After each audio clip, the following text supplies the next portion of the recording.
Nayeli, ¿cuáles son los tipos de acueducto?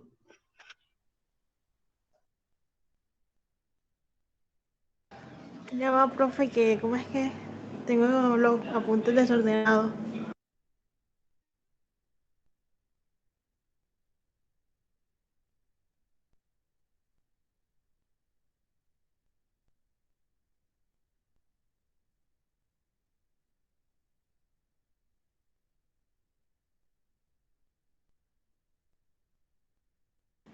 Allá, pero usted explicaba acerca del diseño de los sistemas de acueducto, como es la válvula de ventosa o expulsación de aire, así como la conducción. Hablamos un poco de la tubería por encima de la línea pisométrica, de cuando hay presión negativa.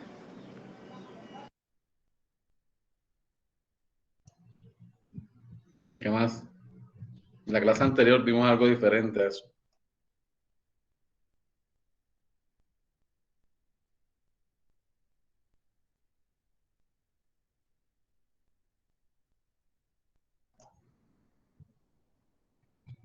Andrés Tuirán. También vino sobre los tanques elevados, profe. Ok. Andrés Tuirán.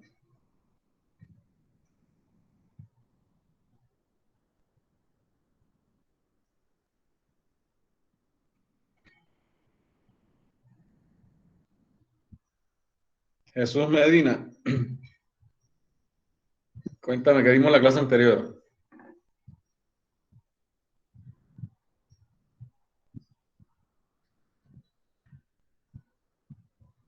Jesús Medina.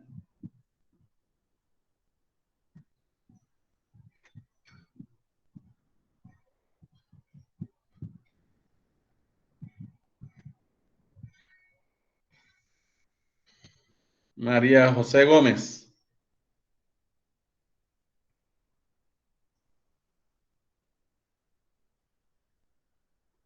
María José Gómez Pérez.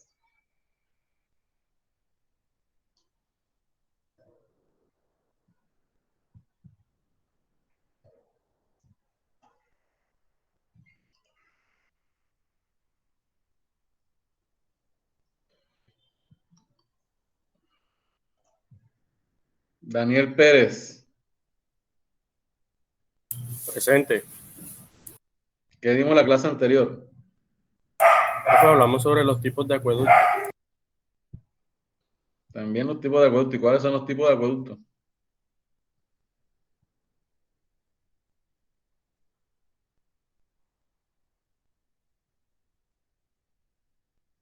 Los de sistema conjunto,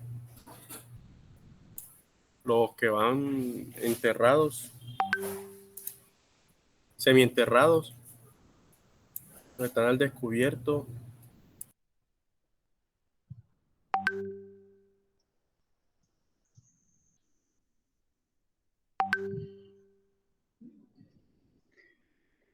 Andrew Mercado. Sí.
Gracias.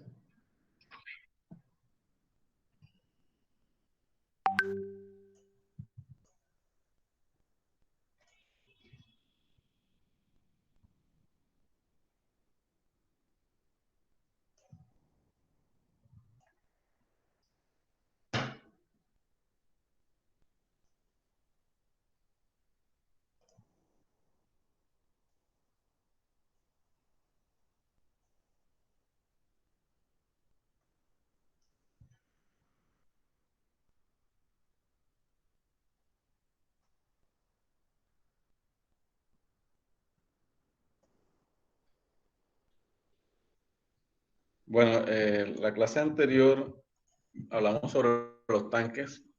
Recuerden que ya hemos hecho todo el recorrido por el sistema de acueductos, fuente de abastecimiento, captación. Dependiendo de la fuente de abastecimiento, así será la captación. Entonces, si es una fuente de abastecimiento superficial, ¿lo vamos a captar con qué?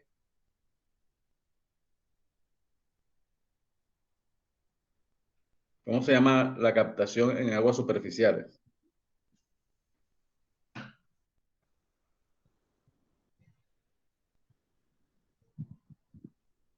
Bocatoma. Bocatoma. Dependiendo también de la topografía y de las características de esa fuente de abastecimiento superficial, van a haber varios tipos de bocatoma. Bocatoma flotante, bocatoma de fondo, bocatoma lateral. Bueno, dependiendo de la topografía. Lateral por gravedad, si mi fuente de abastecimiento está por encima del nivel del desarenador, yo puedo hacer una captación con una bocatoma lateral por gravedad, porque no necesito bombeo para llevar el agua desde la fuente de abastecimiento hasta mi planta de tratamiento. Si la fuente de abastecimiento es subterránea, entonces voy a tener pozos profundos, pozos excavados, dependiendo de la cantidad de agua y de dónde esté ubicado el acuífero que yo voy a captar. Entonces, generalmente en los acueductos, como se necesita un caudal mayor a que si yo hiciera un pozo para mi casa apenas, entonces generalmente en los sistemas de acueductos los pozos son de tipo profundo, debido a que voy a captar una mayor cantidad de agua en una mayor longitud. Entonces, para eso necesitamos tener un pozo profundo. Luego de que ya yo capto el agua, bueno, y en los pozos profundos, generalmente la captación se hace mediante el pozo y dentro del pozo hay una bomba. Generalmente esa bomba es de tipo sumergible, es decir, que puede estar debajo del agua, ella funciona debajo del agua, y luego es transportada por bombeo hacia mi planta de tratamiento o hacia algún tanque. Digo generalmente porque, bueno, se supone que cuando es un pozo profundo va a estar a una profundidad de mínimo, que 30, 40. Hay pozos que tienen hasta 1000 metros de profundidad.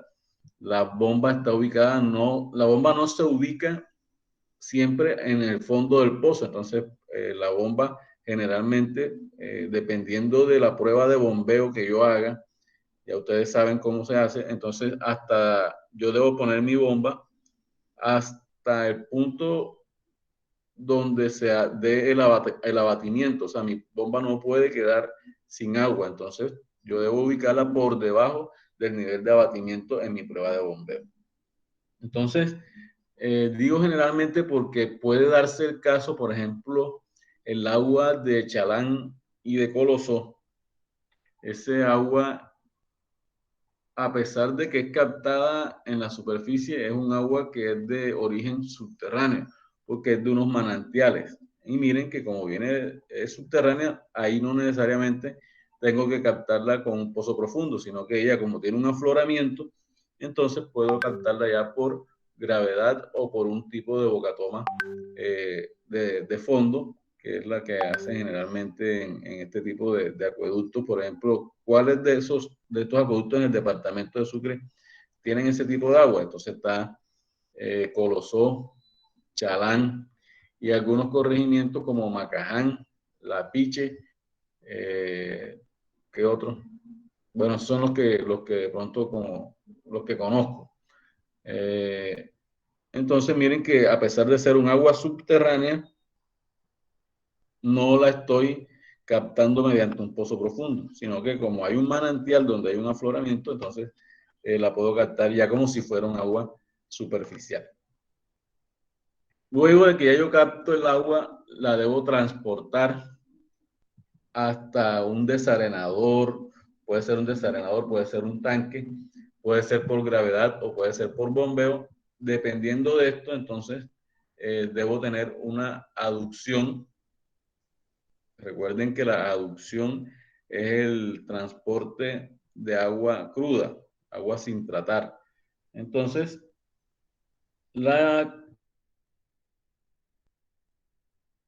o hasta un tanque. Si es por gravedad, ya hicimos el ejercicio. Si es por bombeo, entonces me toca calcular cuál es la potencia de ese motor o de esa máquina hidráulica para poder transportar ese caudal hasta el punto que yo requiera. Para eso debo calcular las pérdidas tanto en la succión de la bomba como en la impulsión. Entonces, en la succión, decíamos si es desde un desarenador o un tanque, entonces tengo unas pérdidas en la succión dadas por la fricción del agua con la tubería, entonces serían las pérdidas por fricción. También tengo otro tipo de pérdidas y es las pérdidas menores o por accesorios. Entonces, ahí mirábamos que en la succión generalmente había una válvula de pie con coladera, había un codo de 90 grados, decíamos que la succión tenía que ser lo más recta posible y lo más corta posible. Había algo que se conoce con el nombre de sumergencia, que ustedes lo debieron calcular en el parcial, el cual es la distancia mínima entre el punto de succión y el fondo, y también hay una distancia mínima entre la pared y la succión. Eso para evitar crear alguna turbulencia o algunos vórtices que puedan generarme cavitación. Lo otro, ya cuando llega, bueno, otro de los accesorios importantes en la succión es la reducción excéntrica. Es excéntrica precisamente para evitar la acumulación de aire y que ese aire entre a la bomba y me genere problemas con los álabes de la bomba. Luego viene, entonces ahí tengo ya dos tipos de pérdidas, las pérdidas por fricción y las pérdidas por accesorio. Además de esas dos pérdidas, debo vencer la altura topográfica. Luego viene lo que es la línea de impulsión, que es de la bomba hacia adelante. Entonces, después de la bomba, también voy a tener pérdidas por accesorios, pérdidas por fricción y también tengo que vencer una altura topográfica. Esas pérdidas por accesorios después de la bomba están dadas por los accesorios que son, por ejemplo, la válvula de cheque o válvula de retención, que es la que me garantiza que cuando yo tenga cuando se detenga mi bomba por algún problema eléctrico o algún problema de la bomba, ese agua que estoy bombeando no se me devuelva y me ponga a girar la bomba en sentido contrario a que ella está diseñada y vaya a tener problemas. Entonces, para eso se utiliza la válvula de retención. También tengo unas válvulas de compuerta, entonces dependiendo de todos esos accesorios que tenga, esos accesorios me van a generar unas pérdidas. Además de las pérdidas por fricción, que ustedes ya saben calcular. Además de eso, también tengo una altura topográfica que debo vencer. Y con esa, yo puedo calcular cuál es la potencia del motor que requiero para poder vencer todas esas pérdidas que yo puedo calcular. Luego viene una conducción también, que ya es agua tratada, entonces de ahí lo puedo llevar hasta un tanque elevado, un tanque semienterrado, dependiendo de la topografía. Si yo tengo una topografía con algunas elevaciones donde yo puedo ubicar un tanque, puede ser un tanque semienterrado y lo ubico en una colina. Y aprovecho esa altura topográfica y suministro agua ya hacia la red de distribución, hacia los usuarios finales, aprovechando esa altura topográfica. Si yo estoy en un municipio plano, por ejemplo, estamos en Sucre, ahí pues no hay un lugar donde yo pueda colocar un tanque semienterrado a una altura tal que me pueda suministrar agua a los usuarios. Entonces, ¿ahí qué debo hacer?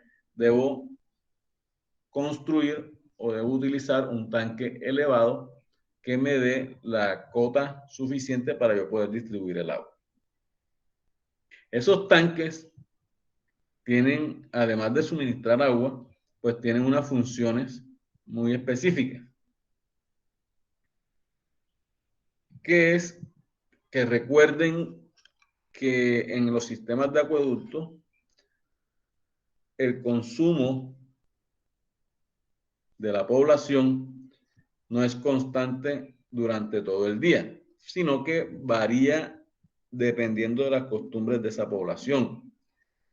Ella puede, hay lugares, generalmente en ciudades pequeñas, donde todavía podemos almorzar en nuestra casa, en el cual hay unos picos de consumo a ciertas horas. Por aquí yo tengo una gráfica de... Voy a mostrarla aquí.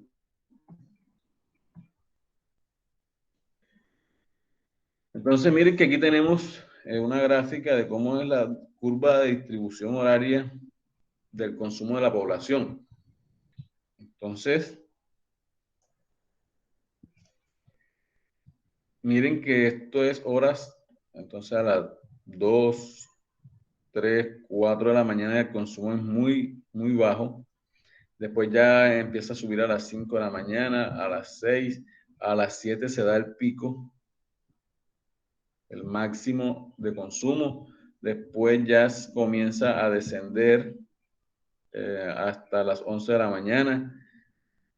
A mediodía, cuando las personas van a su casa a almorzar, nuevamente se da otro pico, disminuye hasta las 4 de la tarde más o menos, comienza a aumentar hasta las 8 de la noche y después otra vez baja. Dígame por qué se dan esos picos. Porque esa es la hora de consumo de agua en los operarios. En los usuarios. Exacto. Entonces, eso está muy ligado a las costumbres. En Bogotá esto no pasa. ¿Por qué? No se da este mismo patrón. ¿Por qué? Por el frío la gente no se baña tantas veces. Y otro fenómeno que se da ya en ciudades grandes es que las personas no van a sus viviendas a la hora de almuerzo, porque no les da tiempo, porque están muy lejos de la casa, por los trancones. Entonces, este pico aquí, de pronto sí se da, pero en mucha menor proporción a lo que se presenta acá. Por ejemplo, acá en Sincelejo, yo creo que la mayoría de personas van a almorzar a la casa, almuerzan, aquí están a las 12:10, si salen a las 12 del trabajo, a las 12:10 o 12:20 máximo, están en la casa. Almuerzan, hacen la siesta, faltando 15 para las 2 que entran nuevamente, otra vez se van y así es el consumo. En Bogotá esto no pasa. En los corregimientos también puede haber una variación en este patrón de consumo.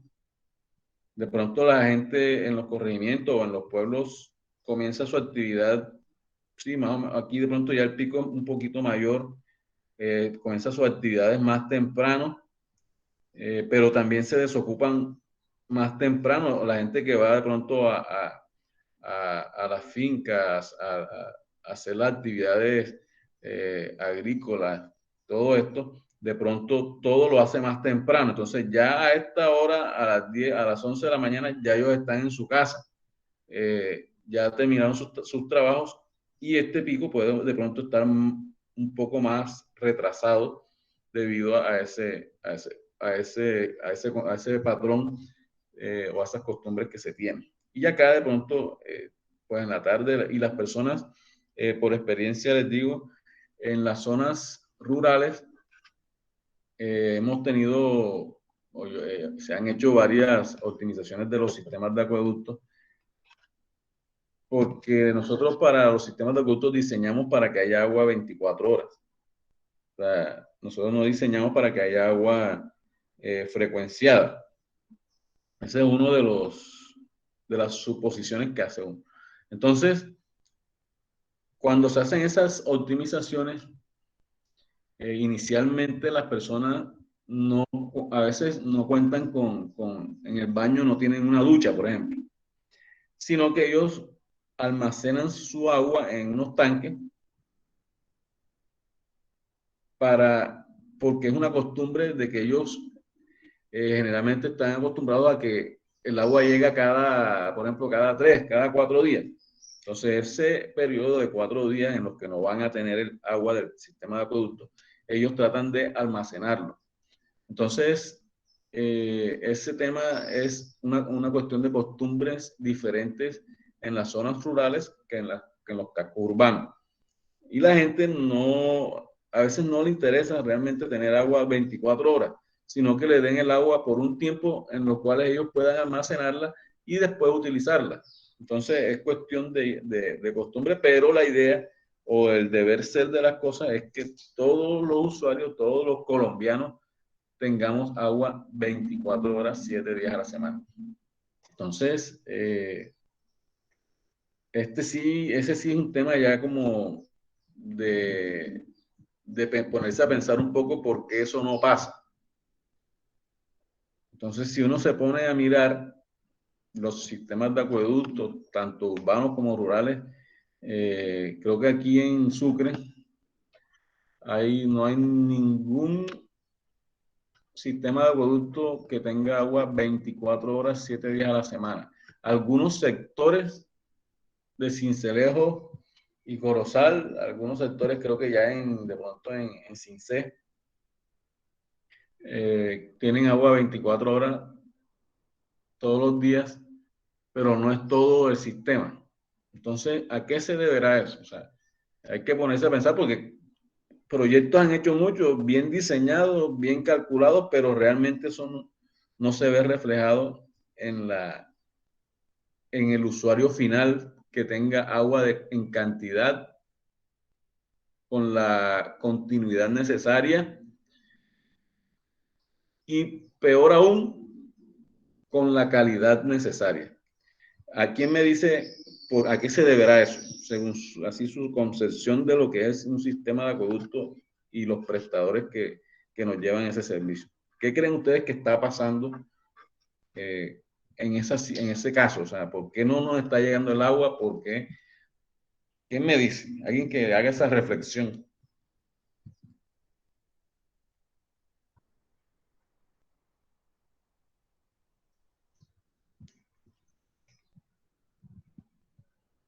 ¿Será que es solamente un tema técnico? Alguien que me diga. Profe, ¿no será que los pozos no se pueden explotar las 24 horas? Pero para eso tenemos soluciones técnicas, ¿no? Y eso lo sabemos porque son 18 horas, pero yo debo entonces traer un mayor caudal, ¿cierto?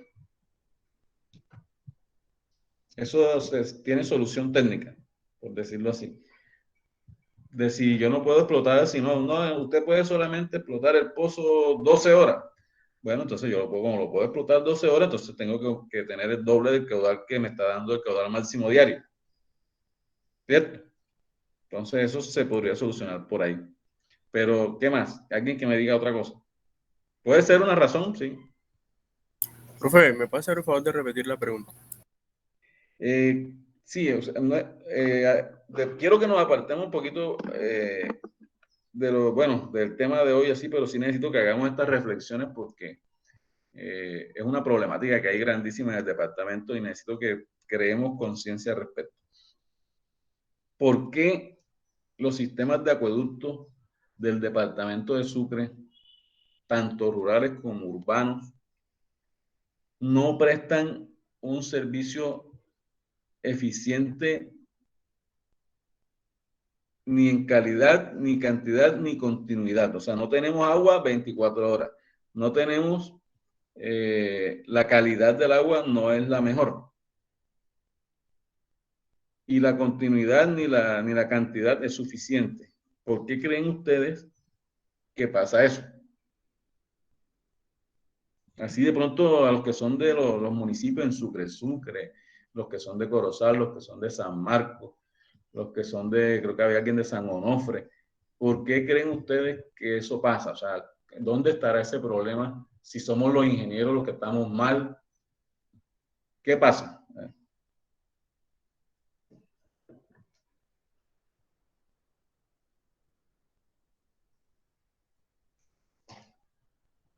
¿O estamos bien en todo? Profe, yo diría que falta de recursos, profe. Además de que como se considera un servicio público, mucha gente, más que todo en las zonas rurales, se niega a pagar o hay personas que se pegan al tubo y yo supongo que eso representa pérdidas también para la empresa. Ok. Y esos que se niegan a pagar, ¿por qué no quieren pagar? ¿Por qué dicen, o sea, no, yo no voy a pagar esto? O sea, si la verdad es que es un deber el pago de la factura, si no hasta te pueden, o sea, te deben cortar el servicio y, y pues te pueden cobrar vía jurídica. ¿Por qué creen ustedes que entonces, o sea, la gente no paga? Porque son inconformes, profe, con el servicio, ¿Y por qué estarían inconformes? porque no es de buena calidad. Exacto, entonces la gente dice, no, yo no voy a pagar porque ese es un mal servicio. ¿Cierto? Entonces, Claro, profe, mirando, porque la gente no quiere pagar porque entonces no tiene agua 24 horas al día o hay un día que no viene o cualquier cosa así y se niegan entonces. Entonces yo digo que eso más bien sería un problema técnico de que, o como dijo mi compañero, de recursos que no quieren, o sea, crear un proyecto que cumpla con esas condiciones por el gasto que se le debe aplicar, ¿no? ay, si la gente no paga, entonces, ¿cómo hacemos para sostener el acueducto y poder dar agua 24 horas?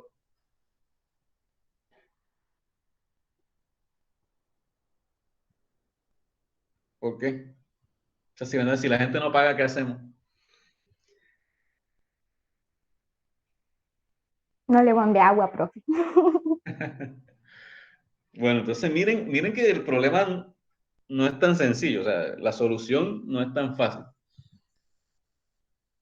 Desde el punto de vista de diseño, es muy fácil, o sea, nosotros podemos hacer un diseño, el mejor diseño, eh, podemos hacer pues todos los cálculos y todo, y ha pasado, les estoy diciendo porque ha pasado.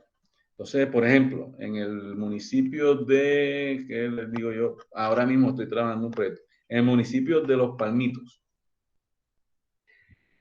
Findeter invirtió casi como 3.500 millones de pesos en el sistema de acueducto. Precisamente la nación invirtió esos recursos para salir o para tratar de salir de ese círculo vicioso en el que estamos. Entonces, no pago porque el servicio es malo. Y si tú le preguntas al prestador, entonces, ¿por qué el servicio es malo? Entonces dice que el servicio es malo porque el usuario no paga y no puede hacer inversiones. Para romper ese círculo en el que estábamos, entonces la nación dice, bueno, yo tengo un crédito acá en Findeter, les voy a aportar 3.500 millones de pesos para que ustedes optimicen el sistema de acueducto. Listo. La nación provee los recursos. Se invierten los recursos. Eso fue hace 4 años, más o menos. La alcaldesa llama ahora al plan departamental de agua, al gerente, y le dice,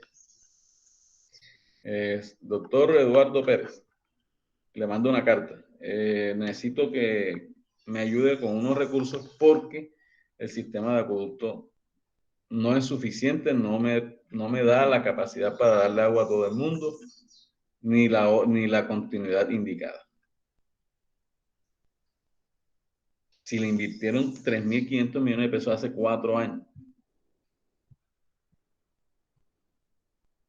Entonces, ¿dónde está el problema? Entonces, ese es un tema ya que se sale de lo técnico. Entonces, por eso yo les decía en algún momento que las empresas de servicios públicos tienen, además del tema técnico, tienen varios componentes. Está el tema comercial. Entonces, ¿qué pasa? La empresa, además de que el usuario no paga, la empresa no cobra. Entonces, dejan vencer la factura. Hay gente que debe 2, 3 años de servicio de agua. Y cuando ya tú le vas a cobrar, ya obviamente han prescrito tantos años, entonces tú le puedes rebajar la factura o los intereses, no se puede rebajar el consumo, no se puede rebajar, sino solo la empresa puede rebajar los intereses de mora. Y el que quiere, o sea, realmente el que quiere paga, es el que va a pagar, el que no quiere no paga y nunca le van a cobrar y no pasa nada. Entonces, mire que le voy a cortar el servicio, entonces sale el que le van a cortar el servicio, sale con un machete. O si no, entonces llama al alcalde que es amigo, entonces mira que no le corte el agua a no sé quiéncito porque él votó conmigo. Entonces miren que este tema del agua es complejo. Y es complejo porque por lo que decía su compañero, que es un servicio vital. Entonces prácticamente si tú dejas a alguien sin agua, estás vulnerando un derecho. Pero esa persona que no paga también está vulnerando un derecho porque le está quitando la posibilidad a otra persona de también tener agua. Entonces miren que el problema va más allá de lo técnico. Uno le hace una optimización a un sistema de acueducto, deja el pozo funcionando bien con su línea de impulsión hasta el tanque semienterrado, deja en ese de los Palmitos, cuando lo hizo Findeter, dejaron el sistema de tratamiento con cloro gaseoso, con su báscula, con su bomba para poder inyectar el cloro al tanque, al agua del tanque. Micromedidores, instalaron, todas las viviendas tienen micromedidores. Y adivinen qué hizo qué hace el operador. No los lee. O sea, la factura en los municipios está siendo promediada. Inclusive, eso es un problema para el usuario porque es un derecho a que usted lo mida. Le midan el consumo para que le cobren lo justo. Entonces, si no miden, si el operador dice, entonces le está cobrando un promedio de 20 metros cúbicos, que es lo máximo que exige, que permite la ley 142, que es la de los servicios públicos. 20 metros cúbicos le están cobrando a una persona en promedio, entonces paga lo mismo usted, que solamente viven 2 en su casa, que el que está al lado que tiene un lavadero de moto.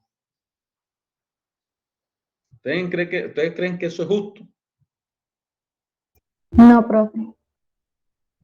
Entonces, y para remate, entonces la gente le han metido un cuento con la micromedición de que la micromedición te van a cobrar más.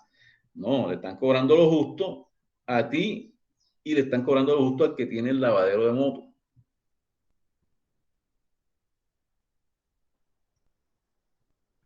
Entonces llega uno, ahora llegué a los Palmitos, entonces bueno, vamos a ver qué se va a hacer.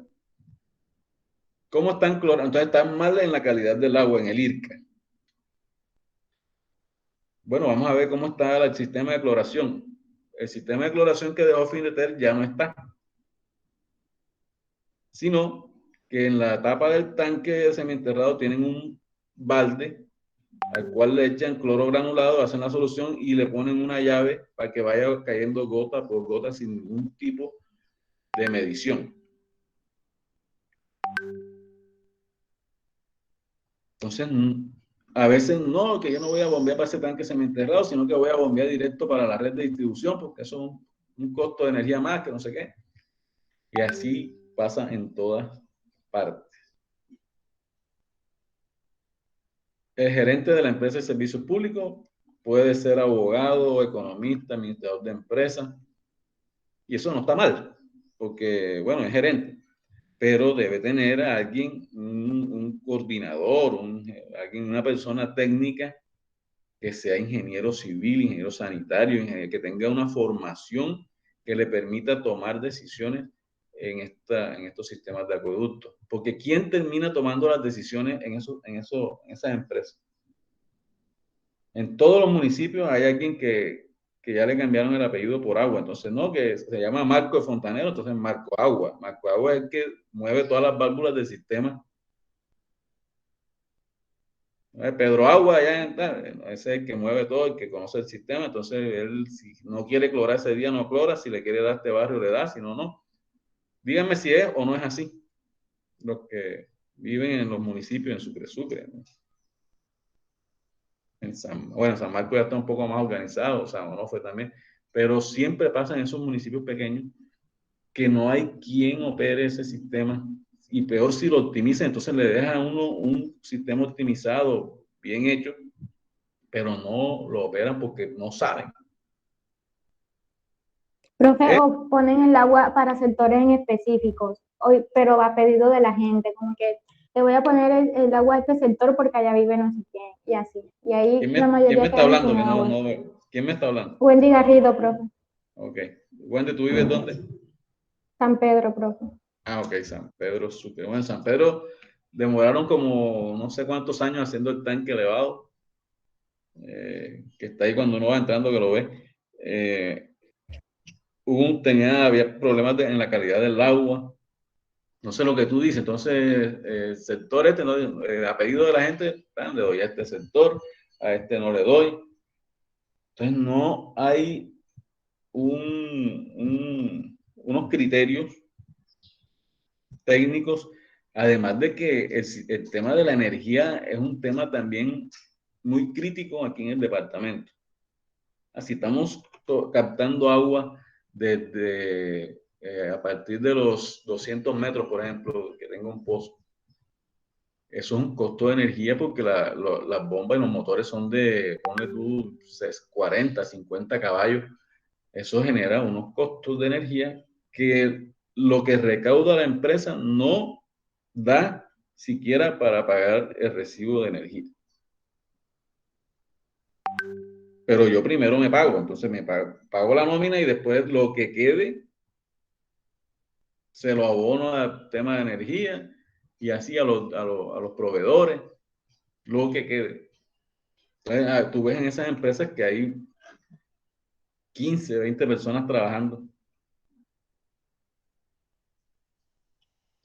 Entonces, bueno, este tema es como para reflexionar, para que vean que este tema de los sistemas de acueducto y del agua potable no solamente es un tema técnico, vienen otras cosas adicionales a eso. Y la ley es clara y dice que si yo voy a dar 1 metro cúbico de agua, debe ser 1 metro cúbico de calidad, con calidad, potable. Entonces, si ustedes hacen una gráfica del IRCA en un municipio, de lo que reporta la Secretaría de Salud al Instituto Nacional de Salud, entonces uno puede ver casi que una gráfica así como esta de consumo. Entonces en enero el IRCA bajito porque hay recursos, llegó el tema de los subsidios, entonces compran el cloro, después el IRCA sube porque no hay plata, o no comprar, no cloran, ¿verdad? Y así se la pasan todo el año en ese tema de la calidad del agua. Entonces, bueno, nos salimos un poco aquí del tema, pero es una buena reflexión. Díganme si eso pasa o no pasa.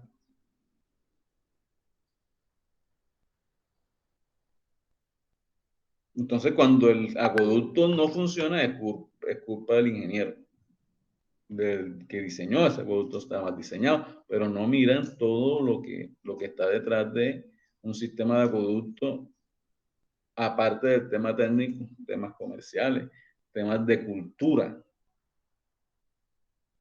La micromedición es muy importante en los sistemas de acueducto. Ya yo les dije que si nosotros no medimos lo que producimos en la planta, por ejemplo, y lo comparamos con lo que estamos dándole a los usuarios, nosotros podemos hacer un balance y decir, hombre, se me está perdiendo un 40% del agua que estoy produciendo y eso genera pérdida. Y también el usuario final, si yo tengo micromedición en mi casa,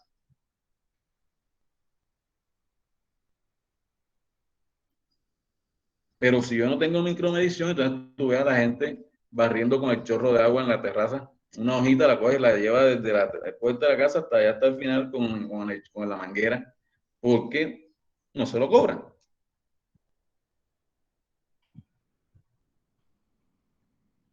¿Es o no es así? Díganme.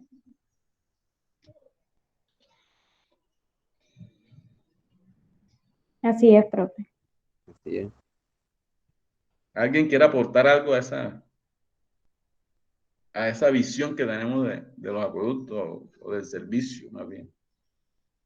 ¿Alguna Profe, experiencia? Díganme. profe, también que el servicio de agua para el sistema de bombeo necesita del servicio de energía, y el servicio de energía acá en la región también es deficiente, por así Sí, decirlo. sí, muy importante esa apreciación. Hay municipios en los cuales después de 6 de la tarde no se puede, las bombas no prenden, porque el voltaje se baja y no hay forma de que prendan las bombas y todo eso. Entonces, eso también nos limita un poco el tema. Y también, bueno, el tema de las interrupciones de energía. Para eso vamos a caer aquí en los tanques de almacenamiento. Nos ayudan un poco. ¿Qué hacemos o cuál es la conformación de nuestros sistemas aquí en Sucre? Pozo profundo, línea de impulsión. Si no están optimizados, bombean directo a la red de distribución desde el pozo y le ponen un sistema de cloración en la salida del bombeo del pozo. Eso está mal. Ahorita que vimos el tema de cloración ahí muy rápido, hay un tiempo de contacto mínimo que debe tener el desinfectante con el agua para que tenga una mezcla y se pueda dar eficientemente el fenómeno de desinfección, el proceso de desinfección. Pero si yo lo coloco en mi línea de impulsión por hidráulica, ese flujo es muy probable que sea un flujo laminar. Entonces no se me va a dar la mezcla que como yo la requiero. Entonces, si yo optimizo un sistema de producto, entonces tengo que pensar en qué. Tampoco, bueno, en los tanques estos de distribución no es conveniente clorar tampoco porque ellos varían mucho su nivel. Entonces, ¿qué hacemos acá? Déjenme, les voy a buscar aquí aprovechando eso, voy a buscarles un plano de un tanque semienterrado que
Bueno,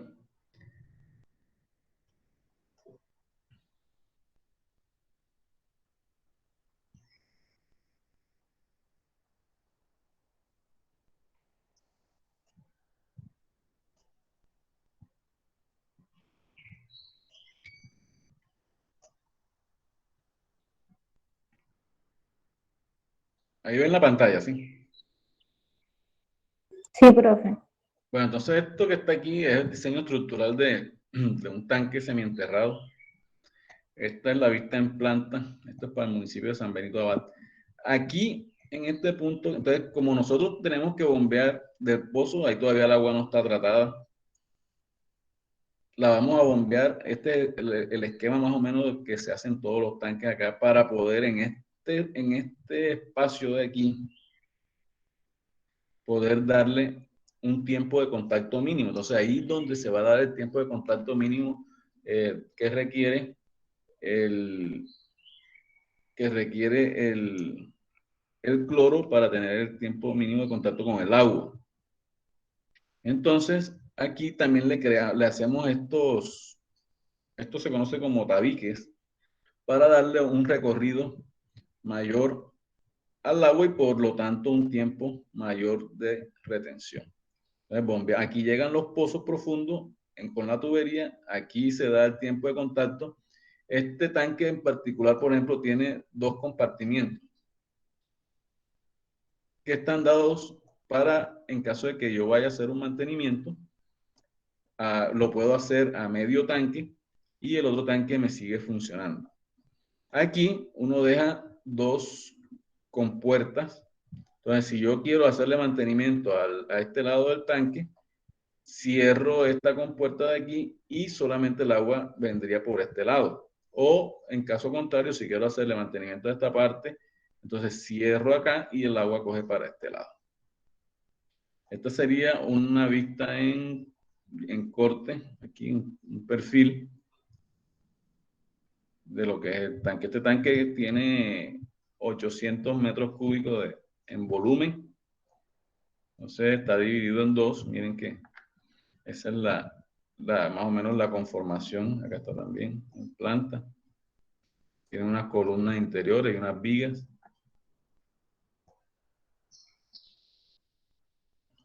Entonces ahí en ese compartimiento es que le vamos a dar al agua el tiempo de contacto mínimo.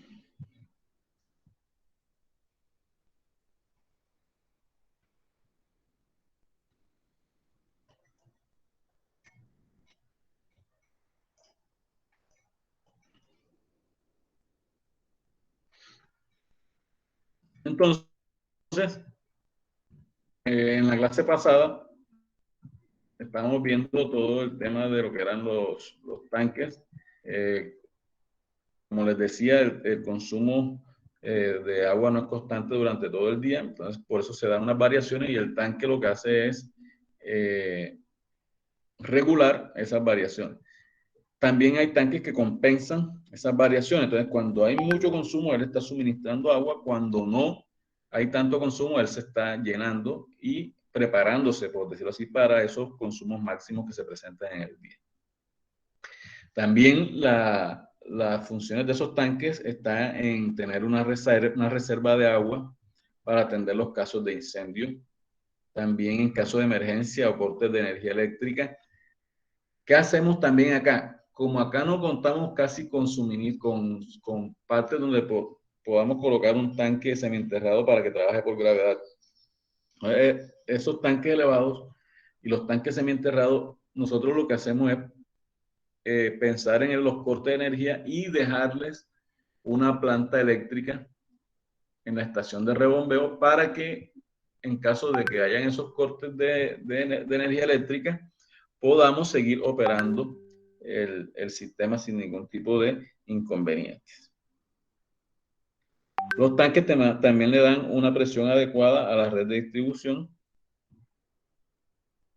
Había tanques superficiales. Miren que en este caso, en este esquema, podemos observar que hay unas montañas, entonces aquí sí puedo tener tanques semienterrados que me den agua por gravedad Si no tengo esas condiciones, tengo ya que recurrir a un tanque elevado, tiene su tubería de entrada, tu tubería de salida. Tengo que pensar en una tubería que va al desagüe en caso de que yo le vaya a hacer mantenimiento al tanque. Miren aquí, en este caso, tengo una fuente superficial, tengo la boca toma, pero aquí tengo que utilizar un equipo de bombeo hacia el tanque elevado, y este tanque me da una presión que debe ser la presión, por lo menos la presión exigida en la red de distribución dada en la resolución 0330 de 2017, que después vamos a ver cuál es. Hay tanques de compensación que yo les mencionaba que dependiendo del consumo, o sea, él se llenaba o estaba suministrando agua. Aquí veíamos un tanque con sus accesorios, tiene un rebose.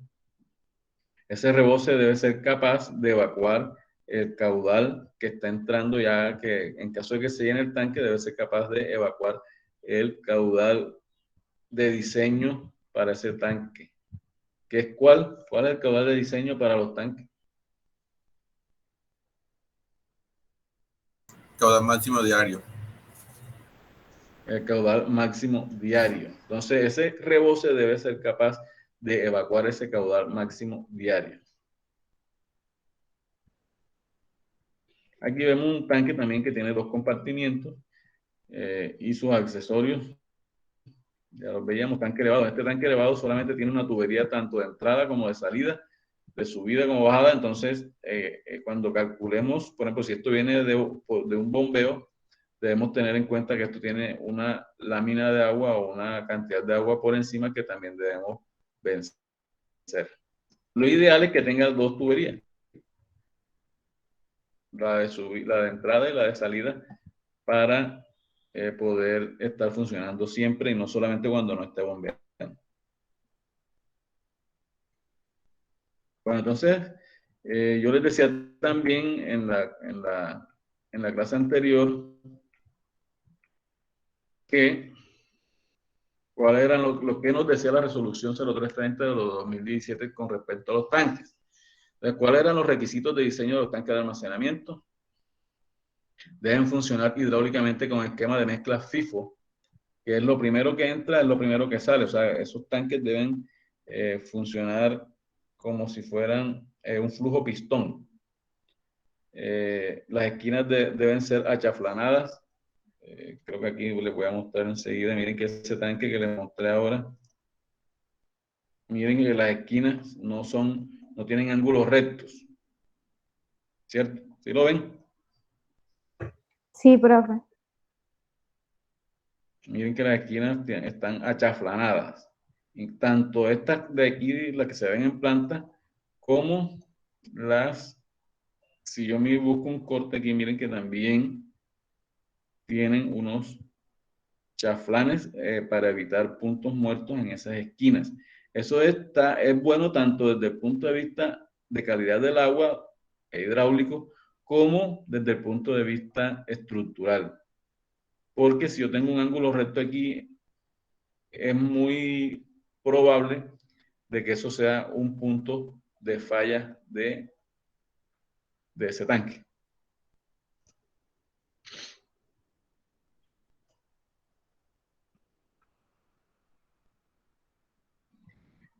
Deben contar con sistemas de renovación de aire. El borde libre debe ser mínimo 0.30 metros, pero debe calcularse el oleaje interno en caso de un sismo. En este caso, miren que el borde libre es de 0.50. Eso lo calculó el ingeniero estructural.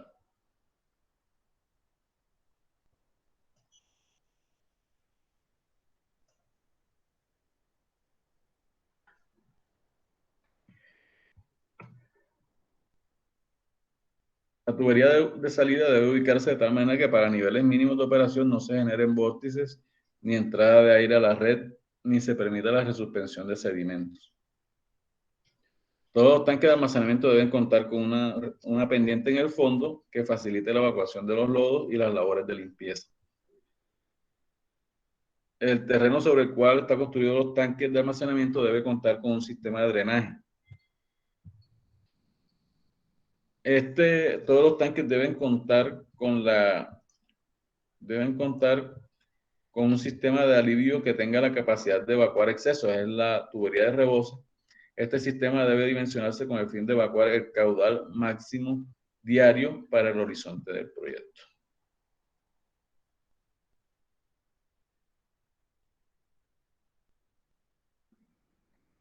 El volumen es 1/3 del caudal máximo diario y hay dos tipos, se pueden tener dos tipos de volumen, el volumen de almacenamiento y el de la capacidad de regulación.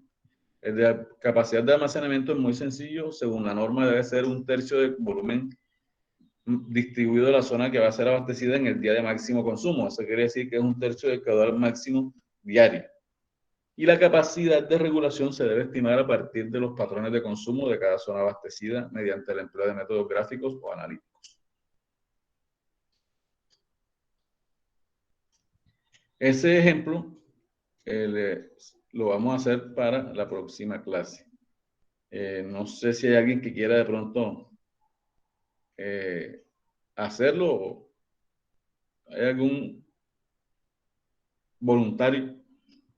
Un ejemplo que está en el libro de tanque de almacenamiento, del cálculo de la capacidad de regulación. De todas maneras, yo por ahí tengo un video donde explico eso, lo vamos a hacer la próxima clase entonces. Quería preguntarles cómo les fue en el parcial.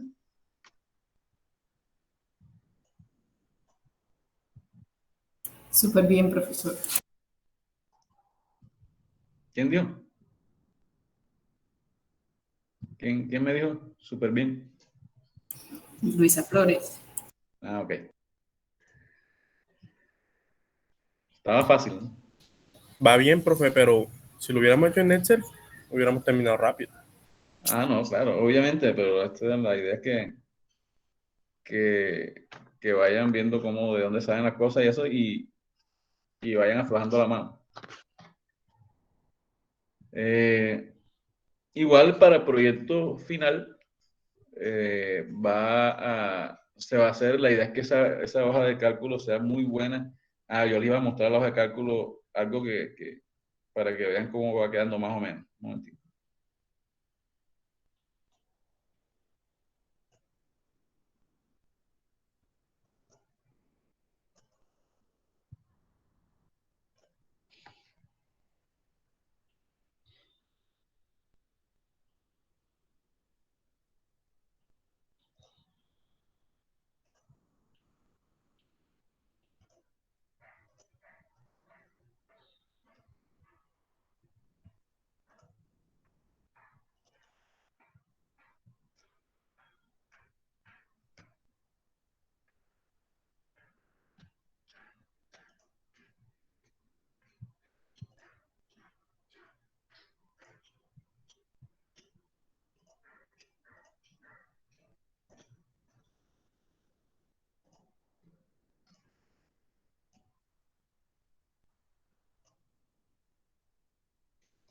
Entonces, miren, por ejemplo, esta hoja de cálculo que está aquí. Yo aquí tengo todos los censos. Aquí, por ejemplo, si yo le cambio el municipio, aquí puse una lista desplegable aquí. Si pongo en vez de Morroa tengo Buenavista, entonces él me cambia automáticamente los datos. Coveñas, y Coveñas nada más tiene 2 censos. La Unión, entonces él me va dando Ovejas. San Benito. ¿Sí? Entonces la idea es que ustedes hagan una...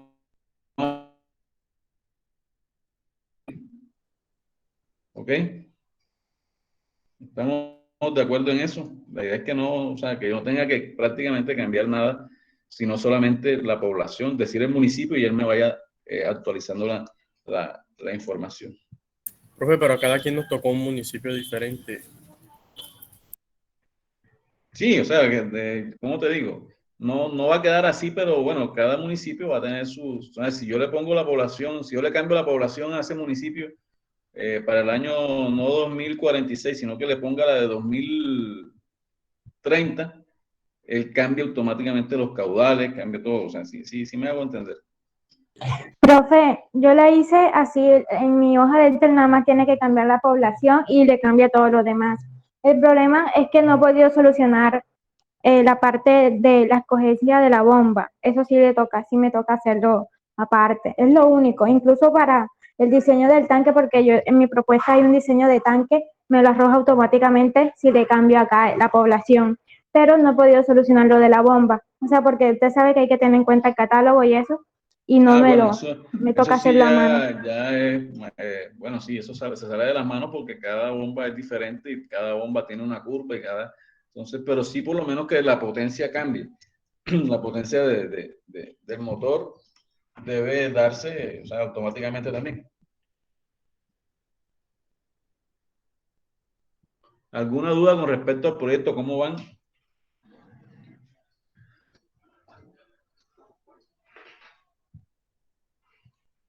¿Van bien? Ya tienen proyección de la Profe, ya mi grupo población. lo tiene casi todo, ya nosotros lo tenemos listo. Ok, si quiere, no sé, para la próxima clase lo muestras ahí más o menos para ver cómo va. Claro. Listo, profe. A ver. Bueno, muchas gracias por su atención. Tengan un feliz día. Cuídense.